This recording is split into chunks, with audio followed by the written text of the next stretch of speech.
இன்னைக்கு நம்ம வீடியோல பன்றி இறைச்சி சாப்பிடலாமா கூடாதா? 23 மில்லியன் வருஷத்துக்கு முன்னாடிலேருந்தே பன்றி இறைச்சி நம்ம உணவுல இருந்துட்டு வரதாகவும் சொல்றாங்க. இதுல உலகத்துல எத்தனை விதமான பன்றி இறைச்சியில வகைகள் இருக்கு, அதுல இந்தியாலையும் அதர் கண்ட்ரீஸ்லயும் என்ன மாதிரியான டைப் மோஸ்ட்லி கன்சியூம் பண்றாங்கிறத பத்தியும், இந்த பன்றி இறைச்சியை நம்ம சாப்பிட்றதுனால நமக்கு என்னெல்லாம் நன்மைகள் கிடைக்கின்றன, அதனால நமக்கு என்னெல்லாம் தீமையும் நம்ம உடம்புக்கு வருதுங்கிறத பத்தியும், பன்றி இறைச்சி பற்றியான தவறான கருத்து, பன்றி இறைச்சி ஏன் இந்தியாவில் மட்டும் ரொம்ப மோஸ்ட்லி கன்சியூம் பண்ண மாட்டாங்க, அதர் கண்ட்ரீஸை ரொம்ப ஃப்ரீக்வெண்ட்டாகவே யூஸ் பண்றாங்க அப்படிங்கிறத பத்தியும் இந்த வீடியோல ரொம்ப டீட்டெயிலாக பார்க்கலாமா? பன்றி இறைச்சி பத்தி பார்க்கறதுக்கு முன்னாடி பன்றியோட ஒரு சின்ன ஹிஸ்டரி பத்தி பார்க்கலாமா? ஆடு, மாடு, கோழி இதெல்லாம் பண்டமாற்ற முறையினால நம்ம மற்ற நாடுகள்ல இருந்து நம்ம நாட்டுக்கு கொண்டு வரப்பட்டதாகும். பன்றி இறைச்சி அப்படி இல்லைன்னு சொல்றாங்க. பன்றி தன்னுடைய உணவுக்காக மனிதர்களை நாடி தானாகவே ஒரு மிருகம்னும், இந்த பன்றி நம் முன்னோர் காலத்துல நம்மளோட நிலத்துல விளைஞ்ச கிழங்குகளை புடுங்குறதுக்கும் அதுக்கப்புறம் அந்த நிலம் நமக்கு உழுவுறதுக்குமே ரொம்ப ஈஸியாவுமே இருந்திருக்கணும் சில அகழ்வாராய்ச்சியில சொல்றாங்க. அது மட்டும் இல்லாம இந்த பன்றி நம்மளோட மனிதர்களால உணவுக்காக வளர்க்கப்பட்ட முதல் மிருகம் அப்படின்னு சில அகழ்வாராய்ச்சியில இதை சொல்றாங்க.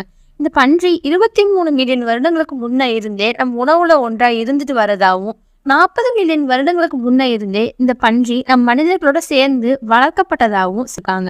அதுல பன்றி இறைச்சியில் நிறைய விதமான வகைகள் நம் நாட்டுல இருக்கு. அதுல முக்கியமா பார்க்கும்போது Durocs, Berkshire, Ajanta gold pig, Landrace, Hampshire, Tamworth, red pig, Yorkshire, Mangalitsa, இது மாதிரி நிறைய விதமான பன்றி இறைச்சி இனங்கள் நம்ம இந்த நாட்டுல வளர்க்கப்பட்டு வராங்க.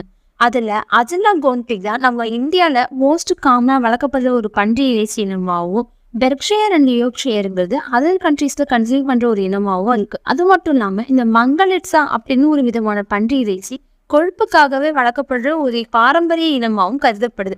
இது மற்ற இனங்களை விட கொஞ்சம் டேஸ்ட் அதிகமா இருக்கும் அப்படின்னு சில ஸ்டடீஸ்ல சொல்றாங்க. அடுத்ததா பன்றி இறைச்சி சாப்பிட்றதுனால நம்ம உடம்புக்கு என்ன மாதிரியான நன்மைகள் கிடைக்குதுன்னு பார்க்குமா? இந்த பன்றி இறைச்சியில ஹை குவாலிட்டி புரோட்டீன், அதாவது எசென்சியல் அமினோ ஆசிட்ஸ் எல்லாமே பிரசன்டா இருக்கிறதுனால நம்ம பாடியில நியூ மசில் ஃபார்மேஷனுக்கு இது ரொம்பவே யூஸ்ஃபுல்லா இருக்கு.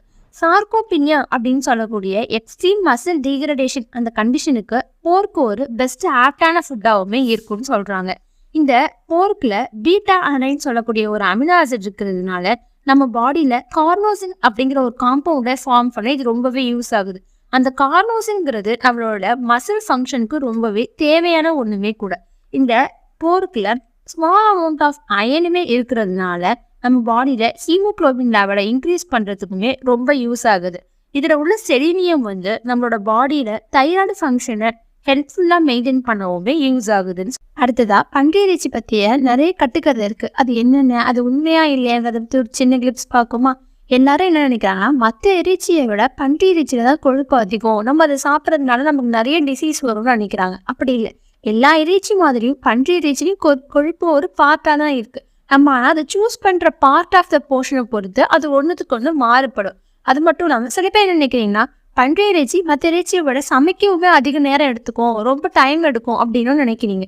ஆனா ஒரு மாட்டு இறைச்சி சமைக்கிறதுக்கு தேவைப்படுற டெம்பரேச்சர் 145 டிகிரி ஃபாரன்ஹீட். இதுவே ஒரு மீன் சமைக்க அதே 145 டிகிரி செல்சியஸ்.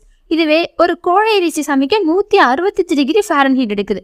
அதே மாதிரிதான் ஒரு பன்றி இறைச்சி சமைக்கவுமே நமக்கு நார்மலா ஒரு 145 டிகிரி ஃபாரன்ஹீட்ல மேக்சிமம் ஒரு 30 to 45 மினிட்ஸ்ல குக் ஆயிடும். அது மட்டும் இல்லாம சில பேர் பன்றி இறைச்சியில வெறும் கொழுப்பு, புரோட்டீன் மட்டும்தான் இருக்கு, மற்ற விட்டமின்ஸ் மினரல்ஸ் இல்லைன்னு நினைக்கிறீங்க. ஆனா இதுலயும் B vitamins, selenium, iron, zinc, potassium, A vitamin, இது மாதிரி நிறைய விட்டமின்ஸ் அண்ட் மினரல்ஸ் இதுலயுமே பிரசன்ட் ஆயிருக்கு. இப்போ பன்றி இறைச்சினால என்ன மாதிரியான தீமைகள் இருக்குன்னு பார்க்குமா?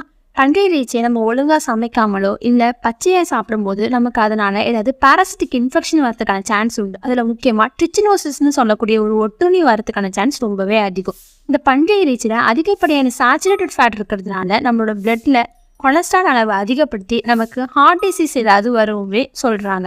இந்த பன்றி இறைச்சியை நம்ம ப்ராசஸ் பண்ணி, அதாவது சாசேஜ், ஹாம், இது மாதிரி அதை நம்ம சாப்பிடும்போது அதுல உப்பு அளவும் கொழுப்பு அளவுமே கொஞ்சம் அதிகமா இருக்கும். அதனால நம்ம பாடிக்கு ஏதாவது கிரானிக் இன்ஃபெக்ஷன் வரதுக்கான சான்ஸுமே உண்டு.